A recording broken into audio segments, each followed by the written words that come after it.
बाकी तो गृहस्थी है तकरीबन सारे।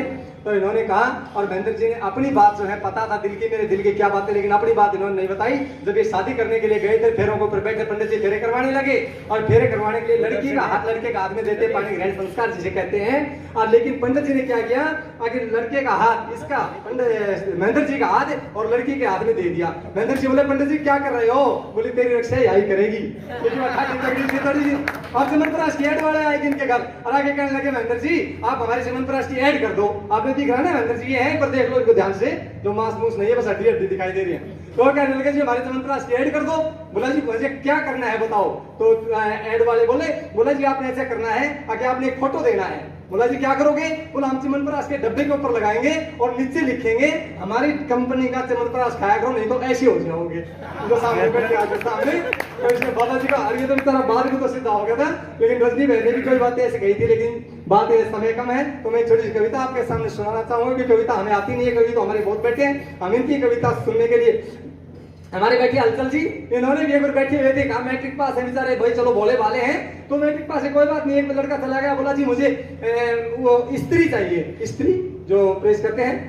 तो इन्होंने सोचा कि स्त्री पति ने अपनी जो है महिला कहते होंगे। बोले, भाई वो बैठी, एकदम से बोला ये नहीं, वो कपड़ों वाली चाहिए। बोले, भाई कपड़ों तो पहले बैठी, इसी के बात करो। बोले, नहीं जो कपड़ों को सीधा करती है।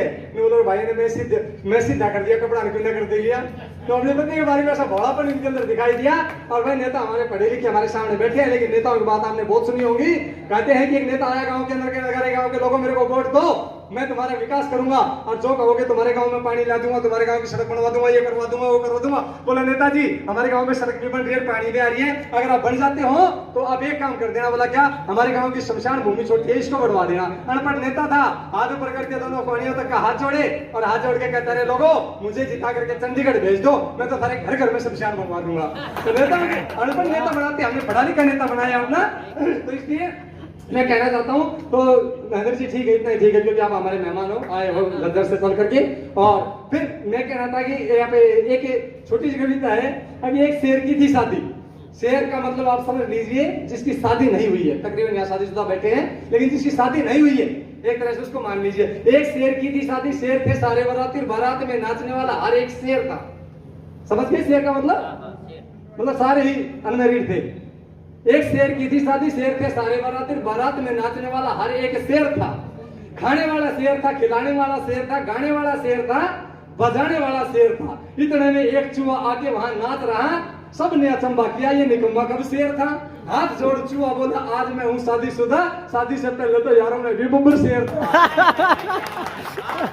तो मैं सभी का ज्यादा समय न लेते हुए आलोक भांडोरिया जी और सारे कवियों का मैं नाम नहीं लेकर के किया है, लेकिन आलोक भांडोरिया जी ने समय दिया, आप सभी के सहयोग से यहाँ पर मिल पाए, और अपने हलचल जी के जन्मदिन पे आप यहाँ पर सभी पहुंचे हैं। सभी से एक दर्शन मेला भी हुआ है, और सभी की कविताएं सुनी, मुझे बहुत अच्छा लगा। मैं सभी का बहुत बहुत धन्यवाद करता हूँ। सर्वे भवन्तु सुखिनः, सर्वे सन्तु निरामया, सर्वे भद्राणि पश्यन्तु मा कश्चित् दुर्भाग् भवेत्।